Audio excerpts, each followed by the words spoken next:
C'est dans la franchise, dans le respect, dans l'intérêt public, sans en faire une affaire personnelle et en s'en tenant au fait, que le conseil municipal fera de son mieux en considérant les forces de chacun. Merci.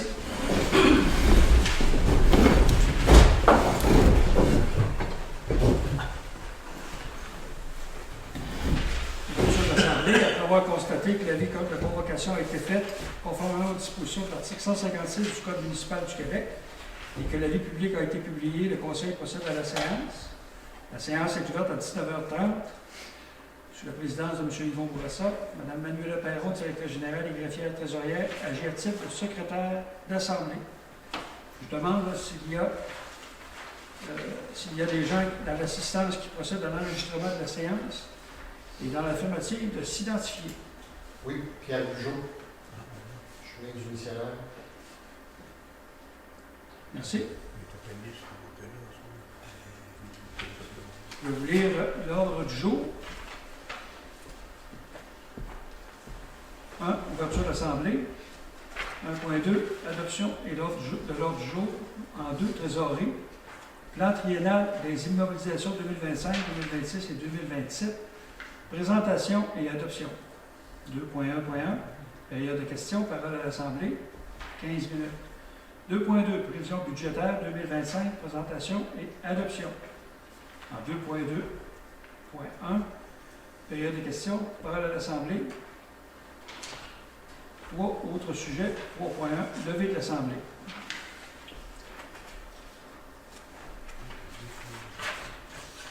Considérant la présence de tous les membres du Conseil, il est résolu que le Conseil adopte l'ordre du jour de la séance extraordinaire budget du 17 décembre 2024, tel que l'avis publié.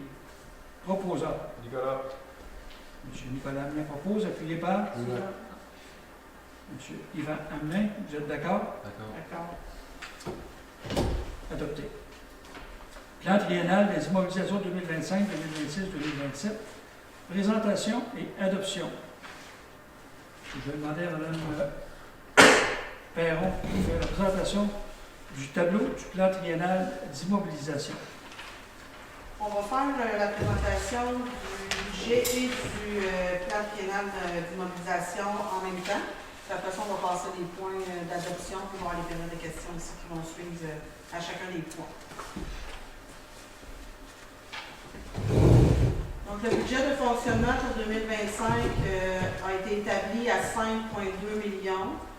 Le contexte autour de ça, on parle d'une augmentation de 414 000 par rapport au budget de 2024. On faisait face à une augmentation de contrat de déneigement. On était en renouvellement en 2025. Une augmentation des charges des incompressibles aussi. Puis, le conseil, le but étant de minimiser l'impact sur les comptes de taxes. On parle des revenus, de quelle catégorie qui proviennent, des pourcentages et des montants. Donc, comme vous pouvez voir là, dans le cercle là, en jaune, la taxation foncière, on parle de 33% du revenu annuel pour combler les charges. Donc, on parle de 3 millions de taxes foncières. La taxe sur les services, donc ce qui est facturable à Aqueduc et Goût, les taxes de services, 1,399. Ça représente 15% des revenus. Les tenants lieux de taxes, c'est des compensations là, du gouvernement pour les immeubles gouvernementaux, donc on a 112 000, c'est 1%. Les services rendus, tout ce qu'on a comme services rendus avec les autres municipalités, les services qu'on rend au niveau de la voirie à Aqueduc, 382 000 de revenus, ça représente 4%. On a les sources locales, on ne voit pas bien le titre, c'est les sources locales, donc on parle de 2%, 210 000. Là-dedans, on a les licences et permis, les droits de mutation, ça va là-dedans. Et on a 44% du revenu qui vient des transferts gouvernementaux et des subventions.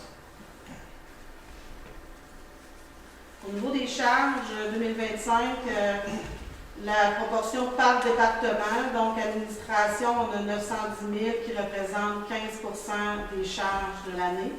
Sécurité publique, 969 000, ça équivaut à 16%. Petite particularité au niveau de la sécurité publique, c'est que là-dedans, il y a la portion du 6e pour lequel on reçoit un revenu, notre entente intermunicipale de service incendie. On reçoit un revenu dans nos sources locales d'entente intermunicipale. Donc, la portion municipale, là, sur le 969 000, il y a un 400 000 qui est sixième. Puis du 400 000, il y a à peu près 150 000 qui est chargé à la municipalité de Lac-aux-Sarthes. Le reste en revenu. Donc, on n'a pas le choix de mettre la charge complète parce qu'on met aussi le revenu complet dans le budget. Au niveau du transport, on parle de 1,7 million qui représente 28 des charges de 2025. Transport, on parle de voirie, de travaux, entretien de chemin, tout ça.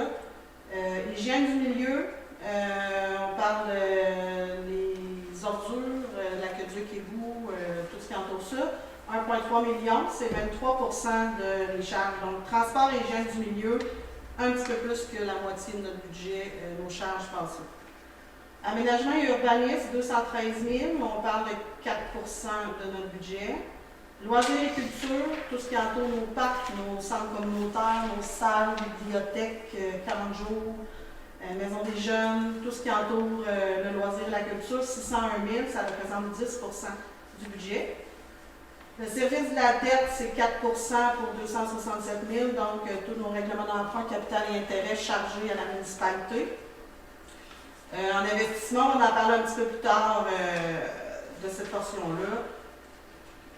Le taux global de taxation de la foncière générale en 2025 sera à 0,8190 du 100 $ d'évaluation. Comparativement à l'année passée qui était à 0,7990, on parle d'une augmentation de 2 sous du 100 et de 2,5 d'augmentation. Les grands enjeux qui ont justifié la hausse, là, entre autres, le contrat de déneigement, c'est notre plus grosse portion cette année. On a eu une augmentation de 230 500 avec le renouvellement de notre contrat de déneigement. Ça représente, avec le contrat de l'année passée, 66 d'augmentation. Donc, il a fallu rentrer ça dans le budget. Si on avait eu un contrat de déneigement similaire à 2024, on aurait eu une diminution de notre foncière de 4 sous, de 4,5 de diminution. Malheureusement, quand j'ai inclus le contrat de déneigement dans le budget, on ne pouvait pas voir de miracle avec ça. On a la cote-part de la MRC aussi qui a eu une augmentation équivalente à 7 23 000. Ce n'est pas une grosse charge, mais ça représente quand même un demi-sou sur la taxation foncière. Puis, à titre d'information, chaque tranche de 40 000 de charge, donc si je rajoute un 40 000 de dépenses, on augmente un sou environ du 100 $ d'évaluation. Ça donne un indice. Ça peut varier un peu, là. Ça peut être 38, 42, mais ça tourne autour de ça. La maison moyenne en 2025, en 2024, à la résidence avec les services aqueducs et égout, on parle du périmètre urbain, 188 000. Sa valeur moyenne en 2025 est à 196 000. La résidence sans service d'aqueduc et égout, donc qui sont desservis par des fosses septiques, 245 000 la valeur en 2024 et la valeur moyenne en 2025 est à 252 000. On voit que quand même, ça se rapproche un petit peu les écarts entre. On a vu un changement au niveau des ventes aussi en périmètre urbain. Les maisons se sont quand même vendues des prix quand même élevés. Les comparatifs au niveau des taxes, la résidence avec les services en 2020.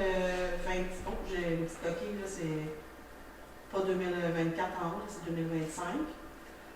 Évaluation moyenne à 196 000, comme je vous disais. Le compte de taxe va ressembler pour la maison moyenne, là, on s'entend. 2651, il y a une augmentation de 198 $. Et pour la résidence sans le service d'égout, à 252 000, la moyenne, le compte de taxe 2631, une augmentation de 64 $. La différence des augmentations, là, on parle au niveau de l'aqueduc égout, on a une grosse différence avec les frais relatifs aux tests d'eau, aux analyses d'eau. Ça coûte pratiquement le double de ce que ça coûtait avant. Les pièces pour l'aqueduc égout, c'est doublé. On a besoin de sondes, de lampes UV pour le traitement de l'eau. Puis le chlore, doublé. Depuis 2 ans, c'est des prix qui sont quand même très élevés. Puis ça fait en sorte que le budget autour de l'aqueduc et d'égout a élevé en conséquence de ça. Ça vient un peu justifier la hausse au niveau des résidences avec le service aqueduc et égout. On a aussi une hausse au niveau de chez Énersic pour les matières recyclables. Matières recyclables, organiques et recyclage. Donc, ça, c'est un montant que la Énersic nous envoie et qu'on inclut dans notre budget. Fait qu'on n'a aucune discrétion autour de ce montant-là. Puis, eux, ils justifient, là, il y a des cellules supplémentaires qui vont se faire chez Énersic pour le traitement des matières recyclables. Puis aussi, la matière organique, là, toute la gestion autour de ça qui vient augmenter un peu leur part. Puis au niveau des fosses septiques, ben, ils ont revu leur façon de facturer les fosses septiques. Il y a une légère diminution pour les vidanges qui sont faits aux 2 ans, puis une petite augmentation au niveau des vidanges qui sont faits aux 4 ans. Mais encore là, c'est de la tarification qu'Énersic nous impose. On n'a pas le loisir de travailler ça. Aucune discussion. On voulait juste faire mention aussi, il y a certaines particularités à la COSAB qu'on voit plus ou moins ailleurs, dont dans la MFU de Mekinac, la gestion des matières résiduelles. On est la seule municipalité qui fait sa propre gestion, donc on ramasse des ordures, on a notre camion, notre employé pour ça. Dans la MFC, il n'y en a pas d'autres. Ils sont tous en sous-traitance. Il y a Centec qui est en entente avec nous. Il avait été avec Énersic pendant quelques années, puis on décide de revenir parce qu'on est au prix coûtant. On charge qu'est-ce que ça coûte. Donc on est au prix coûtant, on est encore en bas de la sous-traitance. Puis on a l'entretien des chemins ici, on a 72 km à déneiger qui est à contrat, on a quand même 45 km de chemin en gravier, à niveler, à mettre du chlore, entretenir. Donc, ça fait quand même une réalité qu'il n'y a pas partout. On a 276 km de territoire qui comportent des campings ZEC, des villégiateurs, du périmètre urbain. On a égouts aqueducs. Fait qu'il y a quand même beaucoup de particularités qu'on ne voit pas partout. Des fois, on nous demande de comparer deux municipalités. Bien, on voulait juste mentionner certaines particularités des fois qui fait que c'est difficile à faire. À la COSAB, on a aussi de la machinerie. C'est pas toutes les municipalités qui ont de la machinerie, une niveleuse, une rétrocaveuse, la bonne pépine, chargeur souffleur, camion matière résiduelle. On a un 250 aussi avec une grade sableuse. Cette année, on n'a pas redonné à contrat nos cours municipales. On les fait nous-mêmes en régie. Donc avec le camion aussi, avec la pépine, la grade extensible. Donc on déneige nos cours municipales nous-mêmes. Au niveau du budget d'investissement, on parle d'un budget d'investissement de 5,774 000 qui provient, 3,5 millions qui provient de transferts gouvernementaux et subventions qui sont projetés. On s'entend, le budget d'investissement, c'est des prévisions aussi, puis on n'a pas encore toutes les réponses des demandes de subventions qu'on a fait, mais c'est projeté. Ensuite de ça, selon les subventions qu'on reçoit aussi, on projette un règlement d'emprunt de 2 millions. Par rapport aux investissements, 175 000 provient de la taxation annuelle sur la foncière. Ce qui veut dire que peu importe le montant qu'on a en investissement, qu'il soit à 5,7 millions ou qu'il soit à 12 millions, nous, ce qu'on taxe sur le compte de taxe, c'est le 175 000 pour maintenir un équilibre et qu'il n'y ait pas une grande variation d'une année à l'autre. Assurément que c'est un règlement d'emprunt. À ce moment-là, ça va tomber dans le service de la dette l'année suivante du règlement d'emprunt. Donc, si on fait un règlement d'emprunt en 2025, en 2026, il va s'appliquer sur le service de la dette. Puis, on a 97 500 qui provient des fonds réservés et des surplus, donc l'affectation soit de fonds de parc quand on fait des modules de jeu, des fonds de carrière sablière aussi qui peut être affecté à l'entretien de chemin ou de la voirie. Puis il y a des surplus non affectés aussi qui peut être, au surplus non affecté qui peut être attribué à des projets. La grosse partie du projet d'investissement cette année, du 5 774 000, il y a un montant de 5 millions qui est pour le chemin de la Vatican. C'est ce qui est projeté en ce moment. Donc, vous comprendrez qu'il y a 774 000 d'investissement ailleurs dans tous les départements. Au niveau des départements, l'administration, on a 16 500 $ qu'on prend pour améliorer nos équipements informatiques. Annuellement, on a 1 ou 2 appareils à changer. On a de la numérisation aussi du classement d'archives, ça fait partie de ça. Sécurité publique et incendie, l'amélioration de nos bâtiments et équipements, on a un montant de 17 500. Au niveau du transport, comme j'ai dit, 5 107 000 d'investissement. Il y a 5 millions des travaux majeurs sur le chemin de la Vatican. Le reste, c'est pour un plan d'infrastructure d'aqueduc et égout, des travaux de voirie, de la signalisation, amélioration équipement et outillage. Pour l'hygiène du milieu, on a un montant de 58 000 pour la gestion des sites de cueillette, donc l'achat de bacs pour nos sites communs, l'affichage, la gestion de ces équipements-là, puis station de lavage de bateaux aussi. Au niveau des loisirs, on a 575 000 qui est l'aménagement de la bibliothèque, bâtiment, terrain de balle, je vais dans ça dire. Et ça fait le tour du budget XPTI. Est-ce que vous avez des questions à propos du plan triennal? Plan triennal des immobilisations 2025, 26, 27. Considérant la présentation du tableau du plan triennal d'immobilisation, considérant la charge pour les contribuables n'excède pas 175 000 $ par exercice financier, en conséquence, il est résolu que le Conseil de la municipalité de la Côte-Sable adopte le plan triennal d'immobilisation 2025, 26, 27, totalisant des dépenses d'investissement de 8 244 000 pour 2025. Investissement est au montant de 5 774 000, dont 3 501 500 en subvention. Proposeur. Appuyé par Alex. Monsieur Bronsard. Vous êtes d'accord? D'accord. Adopté. Je vais aller à la période de questions pour le plan triennal. Période de questions pour le plan triennal d'investissement. Il est 19h47.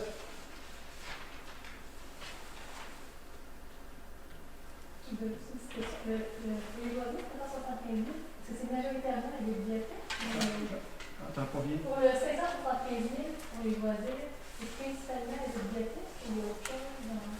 Ces deux projets, c'est la bibliothèque puis le bâtiment de terrain de balle. Mais majoritairement, le montant, c'est pour le projet de bibliothèque. Pour lequel il y a une subvention, Oui. j'imagine. Ben, on est en attente, comme je disais, des subventions. Le bâtiment terrain de balle, c'est que le bâtiment est refait et... C'est qu'il y a un bâtiment Préfabriqué qu'on va avoir pour remplacer le petit bâtiment qui est là, qui est toujours inondé d'eau, là, puis qui est la moisissure, puis il est désuet. Fait qu'on va avoir probablement un bâtiment préfabriqué qu'on va installer plus haut et plus loin. C'est aussi l'électricité électrique qui sont dedans.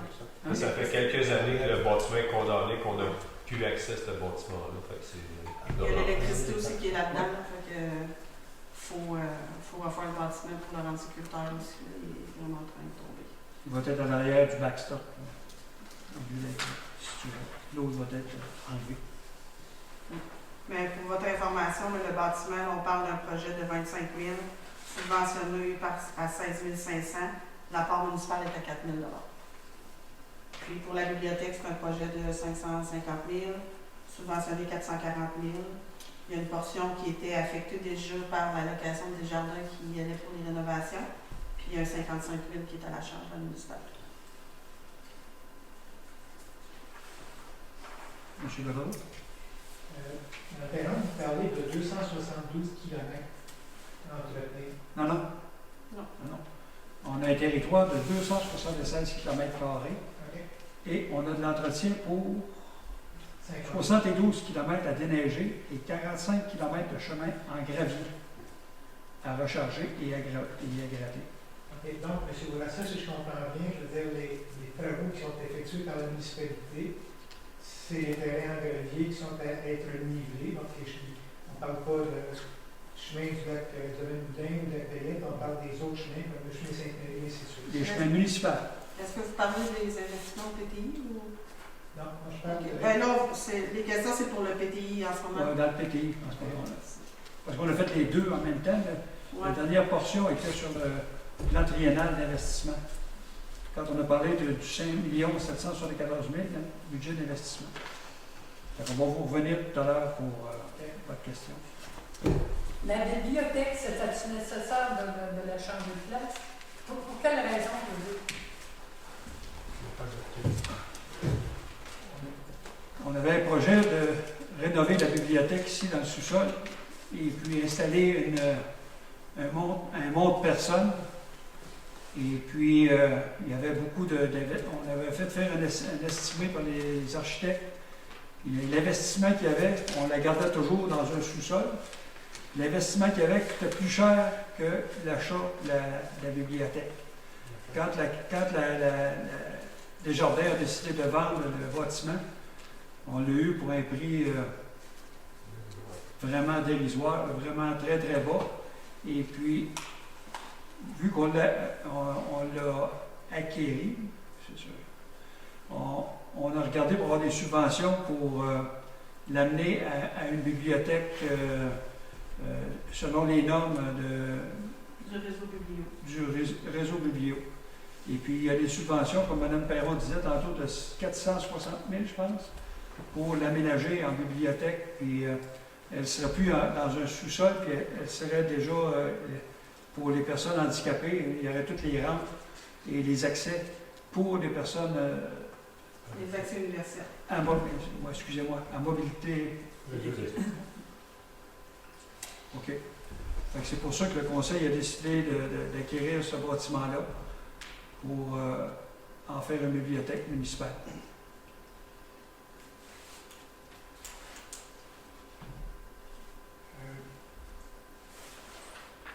Peut-être que je mélange les choses, mais je veux dire, est-ce que la municipalité a l'intention d'ouvrir plus longtemps ou plus souvent que c'est le cas actuellement? Oui. C'est avec l'investissement qu'il va y avoir dedans, le réseau de biblio a demandé à avoir plus de temps d'ouverture. Plus de temps d'ouverture. Et puis, c'est l'intention du Conseil, lorsqu'on sera déménagé là-bas, qu'elle sera rénovée.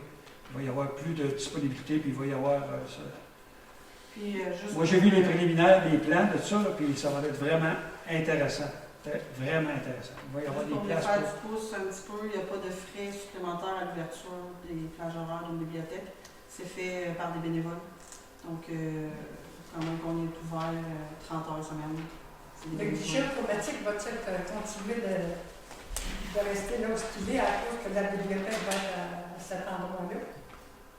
Je n'ai pas compris votre question. Et le guichet automatique, ça Oui. n'empêchera pas de... Le guichet, c'est à part ce que Desjardins va décider de faire avec.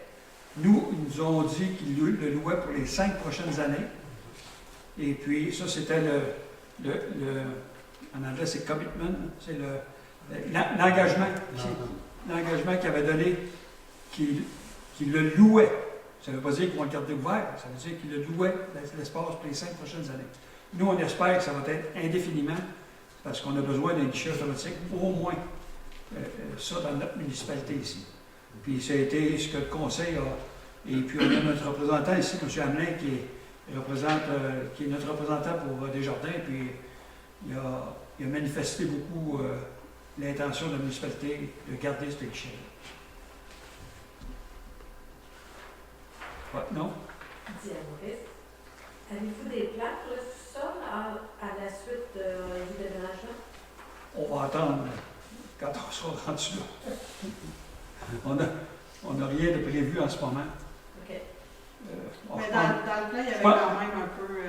Ouais, je pense qu'on va vous dire, le maire n'a même pas de bureau ici, pour la Poissard. Puis je suis content pareil parce que je me contente de rencontrer nos officiers, mais je n'ai pas aucun bureau officiel. Mais il y avait quand même la Société d'histoire qui va s'en aller dans cet espace-là.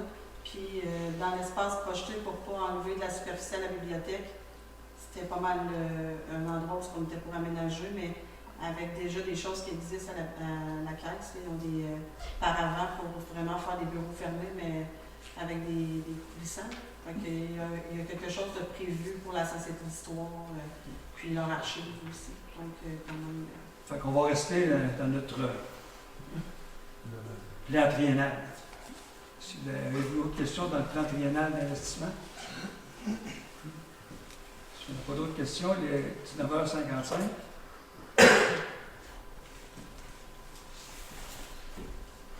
prévisions budgétaires 2025, présentation et adoption. On a fait la présentation. Il est résolu que le Conseil de la municipalité de la Côte-Sable adopte les prévisions budgétaires pour l'année 2025, totalisant des dépenses de fonctionnement de 5 218 055.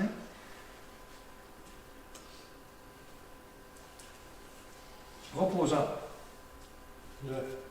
M. Yvan Hamelin propose, appuyé par Mme Bellin. Vous êtes d'accord? D'accord. D'accord. Adopté. La présentation a été faite, on a vu les différences qu'il y avait. Deuxième période de questions. Il est 19h56 sur les prévisions budgétaires 2025.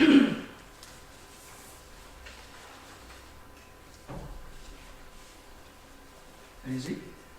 Mme Perron, est-ce que c'est possible de peut-être nous donner le montant total le grand total de revenus qui est prévu dans le budget 2025?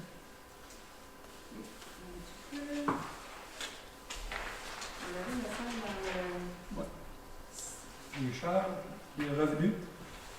Les charges et les revenus, Ben, les Mais revenus les sont... revenus, en fait, c'était 9 millions de revenus, incluant des transferts pour les subventions, tout ça. On a quand même un gros montant là. Puis aussi, dans les revenus, dans les 9 millions là, qu'on totalise au budget, il y a des affectations qui arrivent du règlement d'emprunt, de 2 millions.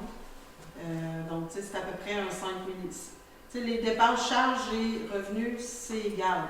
Fait que le 5 millions de dépenses, c'est notre 5 millions de revenus.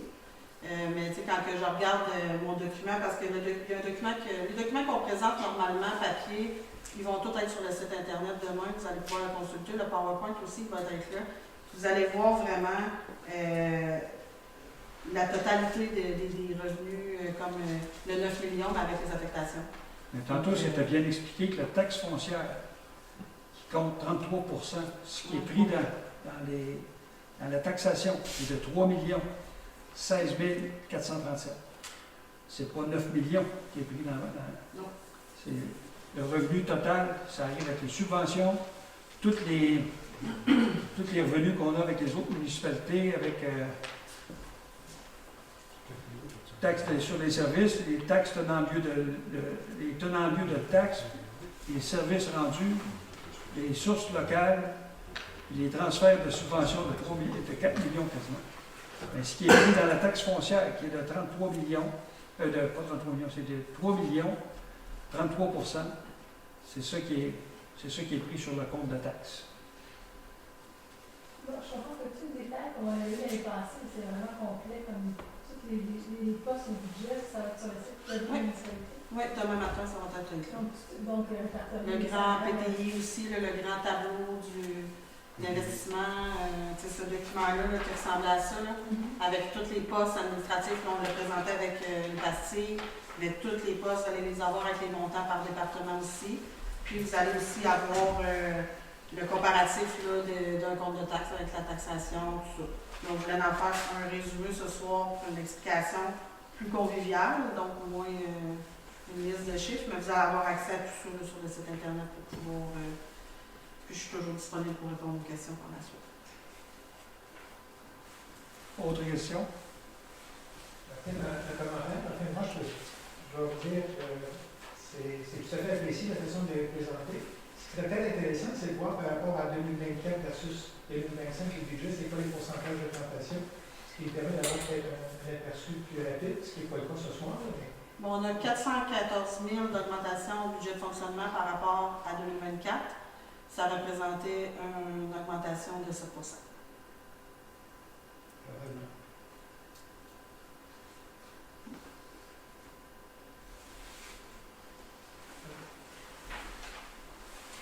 Marc Saint-Cyr, je voudrais savoir quel est le montant du surplus accumulé. On l'a pas en ce moment. Les états financiers n'ont pas encore été déposés de 2024. Vous avez sûrement une idée. Vous travaillez le budget, j'imagine que vous avez une idée du surplus accumulé. Je n'ai pas le montant, moi, par cœur dans mes notes. Vu qu'il n'est pas certifié par nos vérificateurs, c'est assez difficile d'avoir. Je l'ai demandé moi aussi pour si j'avais la question, pour avoir une réponse, puis je n'ai pas eu de réponse.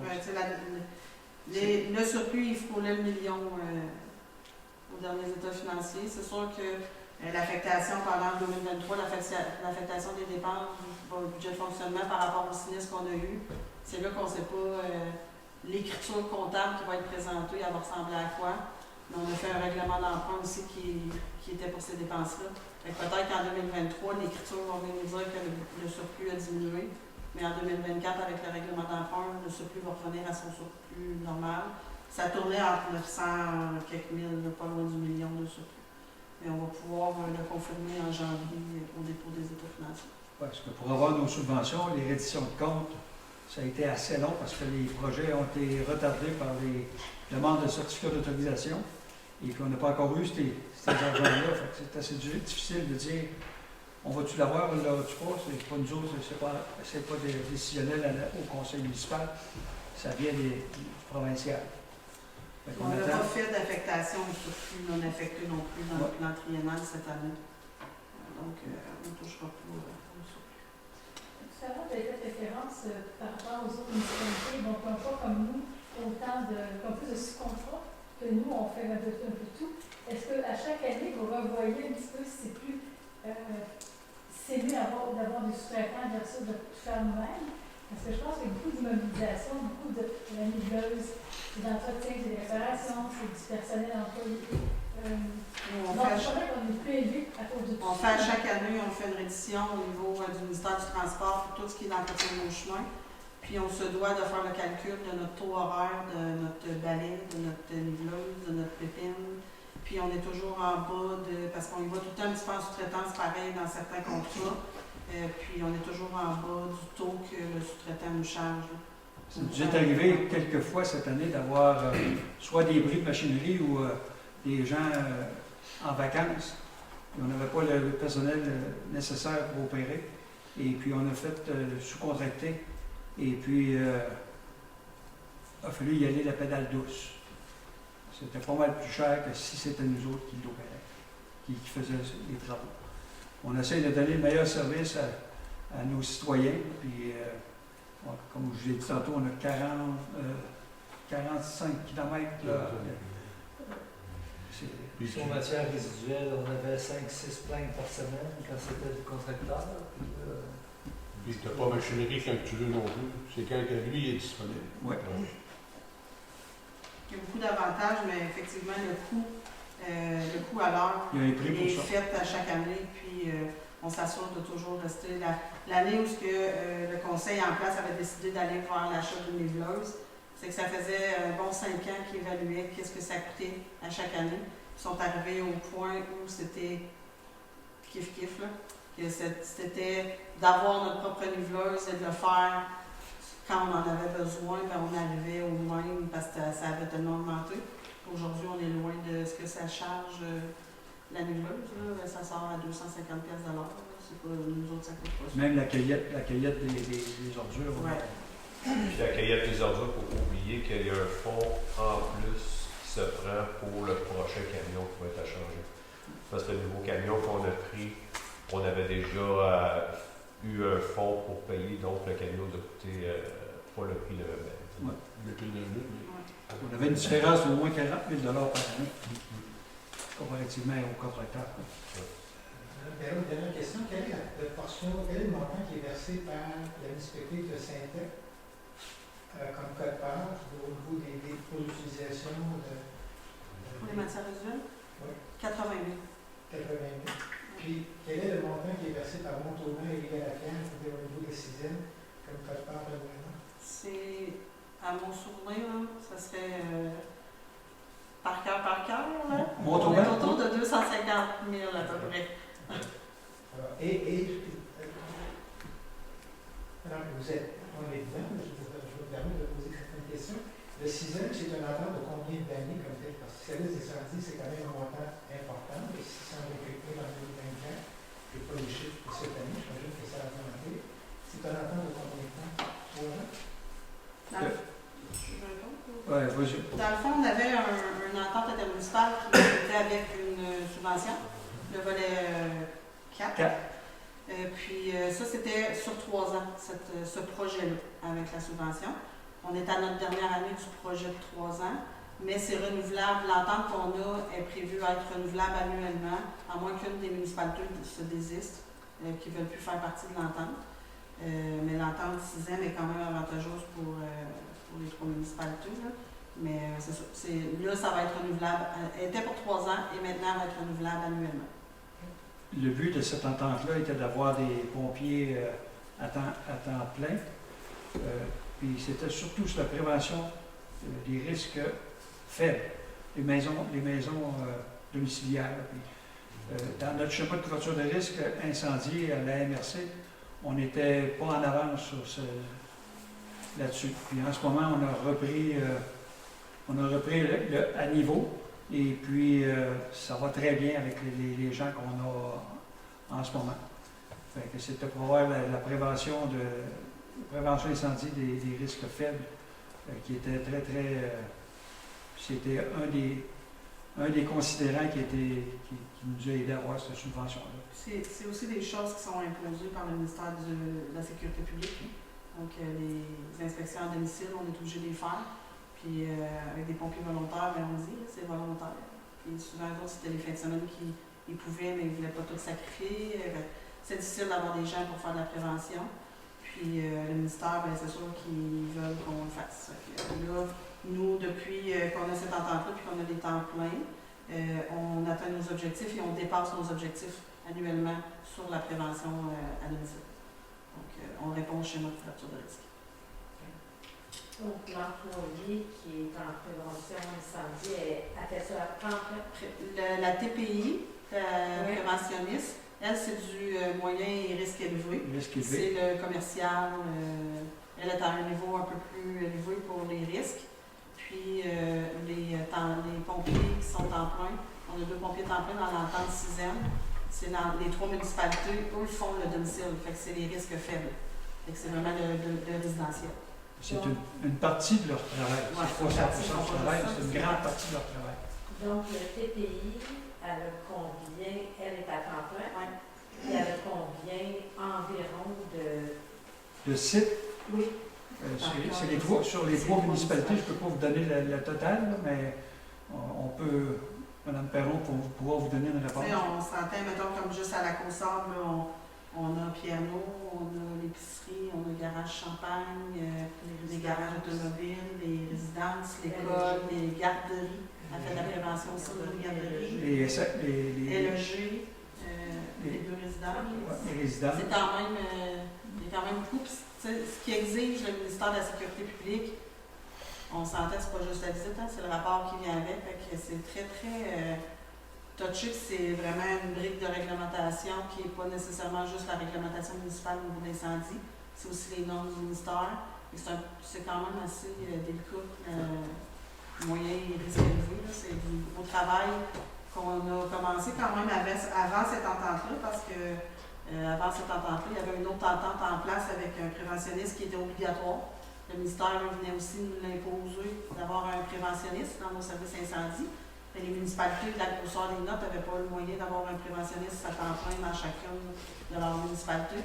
C'est de là que les ententes se sont faites. Puis à la Côte-Sable, il y a eu une entente avec Centec Notre-Dame au départ. Puis ça a changé. Centec est allé en régie. Puis là, on a joint avec Rivière-à-Pierre. Mais c'est pour le partage des coûts de ce qui nous est imposé aussi au niveau du ministère. Mais c'est une continuité, ça. Après tant d'années, il faut qu'ils recommencent tout le temps. Puis, dernière question, est-ce que ça inclut les fermes enregistrées? Je pense bien que moi. En tout cas, tout si ce qui est c'est commercial. Ouais. Tout ce qui est commercial. Si je ne me trompe pas, je peux prendre la note, mais je peux vous revenir. J'ai compris qu'on a 2 ou 4 pompiers à temps complet. Je pense qu'on a 4. On a 2 temps plein. On a un TPI, qui est la préventionniste, puis on a le chef opération division, qui est à temps plein aussi. Parce que je pensais que ça en fait 4. Les Portugais, ils me disaient qu'il y avait 4 pompiers à temps plein. Ben, ils sont 4, mais c'est les 4 là. C'est les 2 pompiers, le préventionniste, puis le chef aux opérations qui sont en plein pour les 3 municipalités. Mais vous dites que c'est le gouvernement qui exige d'avoir autant de personnes à temps complet? Non. Parce que il me semble que Il n'exige pas de personnes à temps complet. Il nous exige des de choses à remplir, ouais. des objectifs à remplir. Les carrières, uniquement 22 pompiers volontaires, donc personne à temps complet. faudrait juste voir qu'est-ce qu'ils font comme avec leur schéma, puis s'ils le respectent. On ne sait pas. C'est un carrière, c'est gros en termes d'entreprise, en termes d'industrie, un CHSLD. Ils donnent peut-être un contrat aussi, là. Peut-être. Je comprends, mais on ne connaît pas leur réalité. Je peux vous parler pour eux autres. Je ne sais pas s'ils répondent, mais nous, on sait Est-ce que... que Saint-Marc des Carrières est dévitalisé?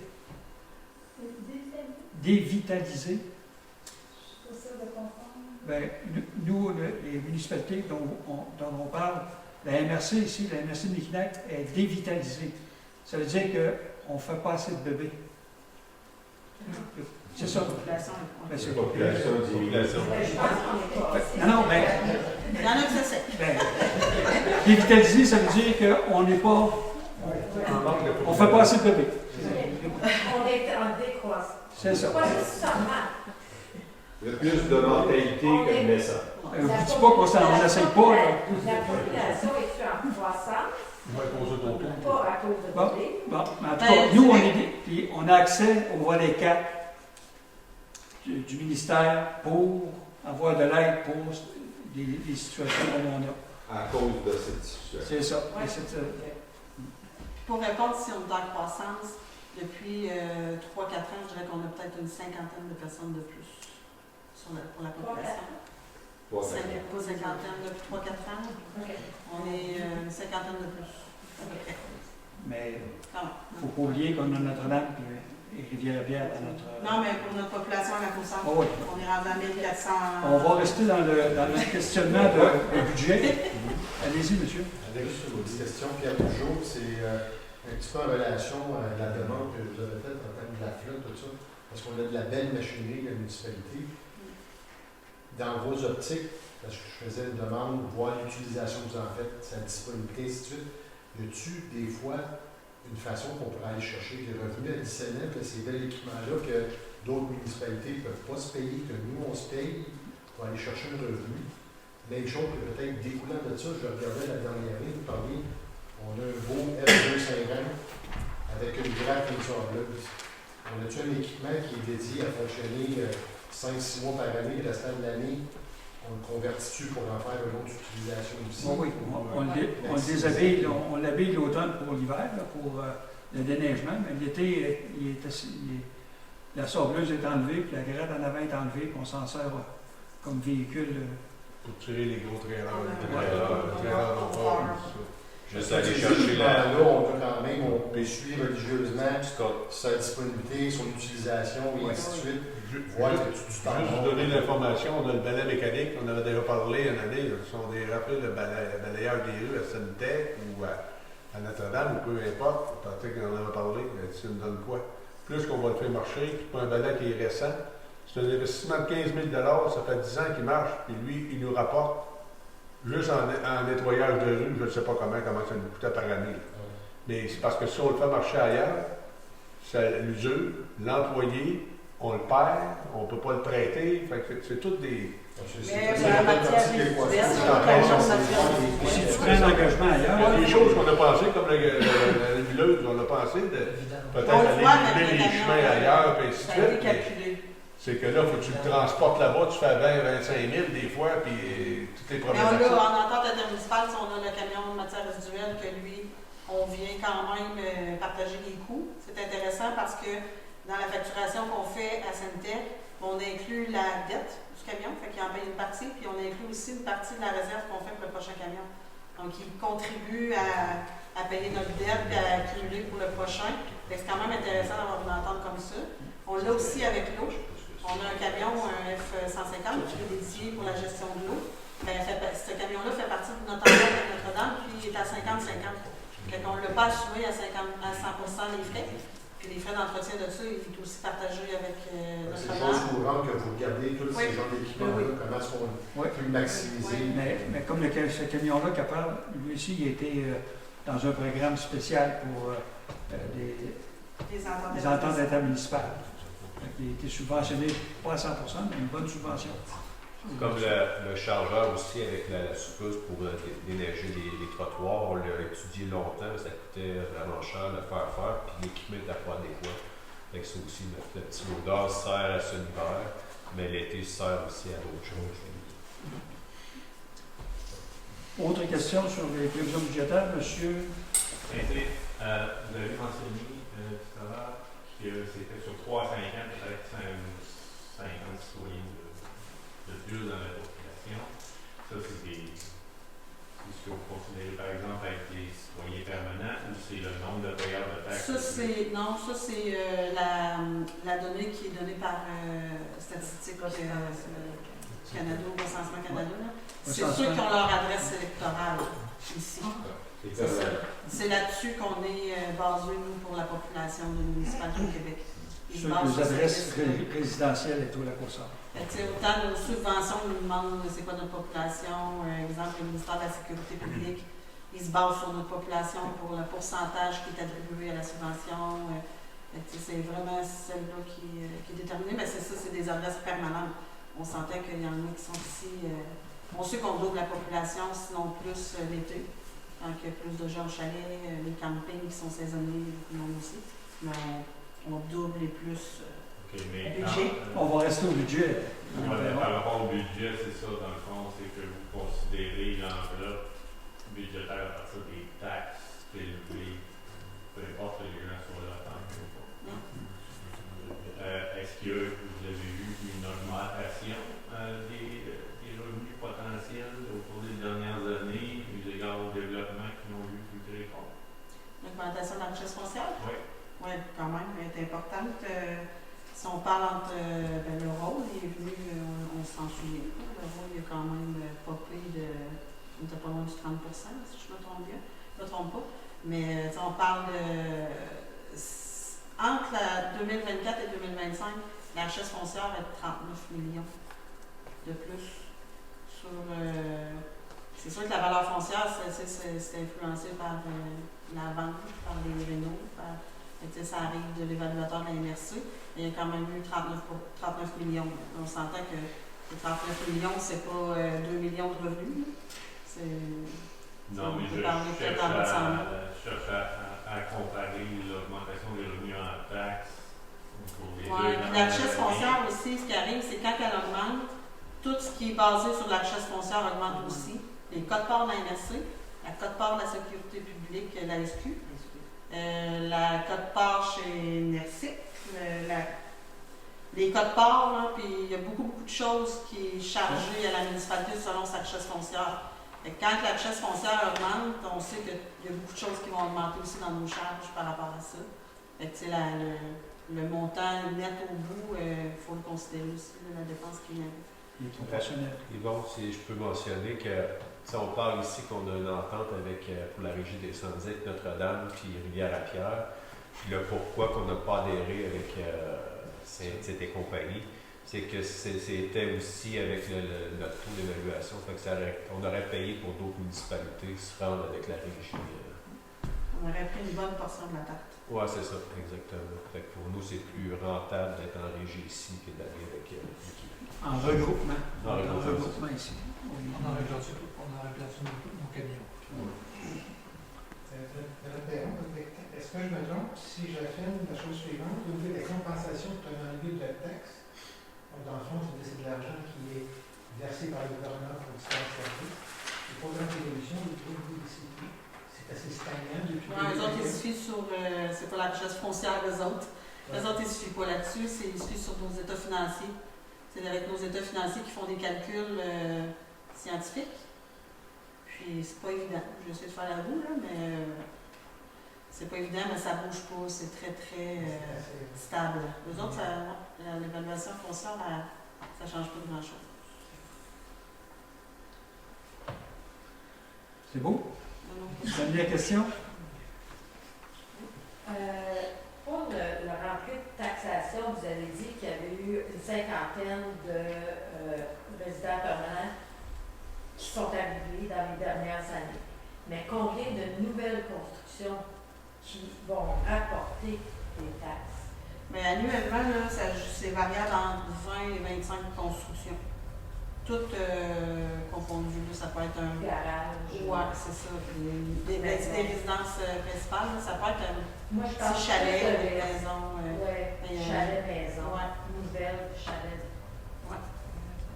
C'est à peu près 20 à 25 constructions par année. C'est pas mal ça. Il y a des pics, il y en a un petit peu moins, mais la moyenne est pas mal autour de ça. Mais c'est pas nécessairement une maison neuve. Oui, des bâtiments, des nouvelles constructions. Ah, c'est Ça ne veut pas dire une nouvelle. Non, mais C'est ça un fait garage un qui va rapporter Oui, des oui. taxes, oui, mais Oui. une maison va rapporter encore plus de taxes. Oui. Des maisons nouvelles, Ben, nouveaux numéros civiques ou peu Il importe. faudrait faire l'analyse dans les permis de construction, Mais- combien il y a de résidences. Ça peut être fait, là, mais. Je veux juste reprendre un peu, vous dites c'est un apport de nouvelles taxes. C'est pas un apport de nouvelles taxes. Un budget municipal, là, on regarde les dépenses, on les regarde ligne par ligne, puis chaque ligne qu'on voit ici là, est décomposée aussi. Et on sait quasiment la sorte de pneus qui va en dessous de nos camions. Fait qu'on regarde comment est-ce qu'on a de dépenses, on essaye d'être le plus équilibré possible.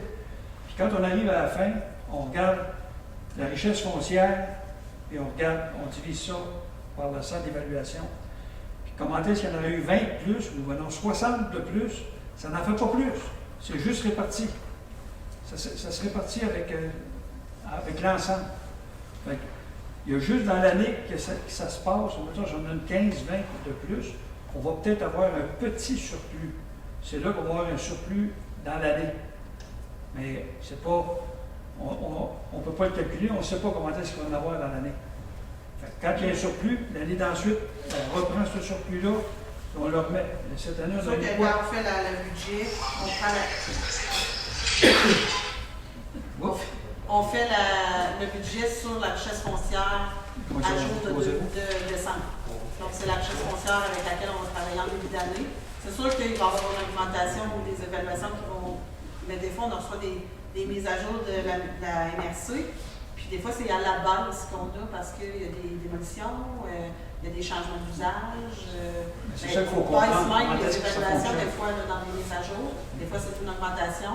Mais tu sais, c'est ça, c'est variable d'une année à l'autre.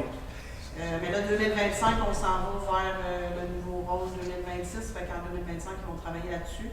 Fait qu'en 2026, on va avoir un nouveau rôle aussi, d'évaluation en ménage. On a dit tantôt 97 500. Ouais. Tantôt, on a dit 97 500 provenant des fonds réservés et surplus. Fait que c'est ces surplus-là qu'on n'a pas été capable de calculer. On le réinvestit dans le budget prochain. Il ne faut pas augmenter les taxes. On essaie de garder les taxes. Vous savez combien que ça augmente cette année? Là? De 2 sous du centre d'évaluation, qui est un petit peu plus de 2 7,6 à 5 d'augmentation. 9 cents du centre d'évaluation. Mais on ne peut pas se comparer. On récupère tranquillement 26 de 2023. On récupère tranquillement le 26 qu'on a eu en 2023. Les autres aussi vont l'avoir. Est-ce qu'ils vont avoir le nouveau rôle d'évaluation? Ben, le 26 c'était sur les taux d'évaluation, c'était pas sur les taxes. Mais en fait, parce que toutes les municipalités ont diminué leur taux de taxation, pas que les municipalités, les 26 d'augmentation. En 2023, la ministre de l'État municipal avait dit qu'une augmentation de plus que 10 de taxes pour les citoyens était inacceptable. On a eu 26 On n'a pas eu 26 On n'a pas eu de On a eu 26 d'augmentation. de taxes, pas de Pas taxes. Non, 26 De toute façon, on ne verra pas ça sur ce budget-là, Ah, mais c'est ça. 26 Je peux vous montrer mon compte de taxes 2022 et 2023, c'est 26 L'évaluation. Non. L'évaluation était de 50 Le taux de taxation, vous n'avez pas diminué le taux de taxation, ce qui a fait que les Et là, je comprends votre.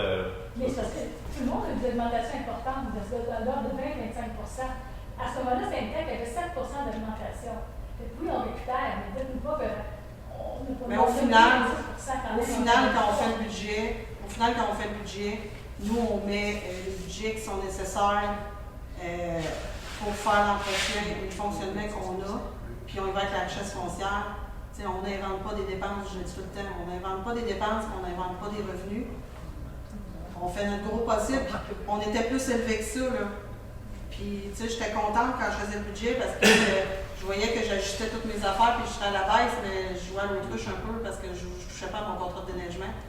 Mais l'impact est là, tu sais, on peut pas rien faire avec ça. Fait que, tu sais, si l'augmentation avait été de 5-6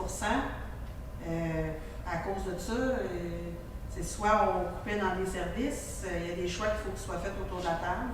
Mais tu sais, comme je dis, on peut calculer, puis arriver à 26 on peut arriver à 10 ça dépend comment est-ce qu'on le voit aussi, puis comment on se l'explique. Mais il reste qu'on n'invente pas des dépenses pour arriver à... Je vais juste revenir là-dessus. Là. Comme ça, l'ensemble de la municipalité a eu 26 d'augmentation. En moyenne, L'ensemble? Non. L'ensemble? Non. en 20 même pas. Mais l'année que vous avez dit, vous avez eu 26 d'augmentation. Oui. Puis vous pouvez dire que c'est la municipalité au complet qui a eu ça. J'ai vu plusieurs personnes, c'était 120-25 que les gens, le compte de taxe était faible, monsieur le maire. Tout le monde est crié. Mais la bonne nouvelle, c'est que cette année, c'est pas ça. Bon, OK. Je pense que c'est une bonne nouvelle. Moi, en tout cas, je ne me rappelle pas d'avoir eu 26 d'augmentation. Mais peut-être un commentaire, c'est que cette année, on a demandé que l'évaluation soit faite à 3 ans et non à 6 ans. Parce qu'on se souvient, quand il y a eu 26 ça faisait 6 ans que les résidences, le rôle d'évaluation n'avait pas été fait. Donc, le 26 ans aurait dû être mis sur les 6 ans. Là, on l'a eu d'une shot. Fait que pendant 6 ans, c'est comme dire que pendant 6 ans, vous n'allez pas payer les taxes que vous aviez à payer. Fait que c'est un peu ça qui a fait mal, tandis que là, l'évaluation, le rôle va être faite après 3 ans, donc l'impact va être moins grand. En plus du COVID, que les prix sont rendus. Ben, c'est un Oui, peu c'est ça, on a en eu vrai tout ça cet qui est impact-là arrivé. aussi. Il y a eu de la spéculation dans la législature, c'est épouvantable. Comment est-ce qu'il y a de la spéculation dans ce monde-là? Et voilà. Bon, je mets fin. Allez-y, monsieur Saint-Cyr. En fait, peut-être que c'est pas possible. Là. Moi, ce que j'aurais aimé, c'est de pouvoir me préparer un peu des questions par rapport au budget. Là, ce que je constate, c'est la première fois que j'assiste à la séance, c'est qu'il y a un budget qui est préparé, il est voté, il est approuvé. On n'a pas nécessairement de détails, on va regarder le détail après. On ne peut pas arriver avec des questions à l'avance par rapport au budget. Non, les questions avant, c'est le conseil qui se les pose. C'est pas comme ça que c'est prévu C'est pour dans le fonctionnement. ça que je pose la question. Ouais. Mais les questions après, quand vous allez consulter le document, on est disponible.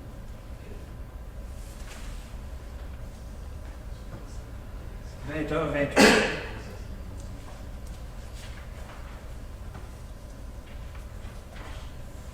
Les sujets à l'ordre du jour ayant tous été épuisés, il est résolu que la séance soit levée à 20h29. Proposeur, Nicolas? appuyé par Vous êtes d'accord? D'accord. Trouvez-vous pas, il y a une deuxième séance.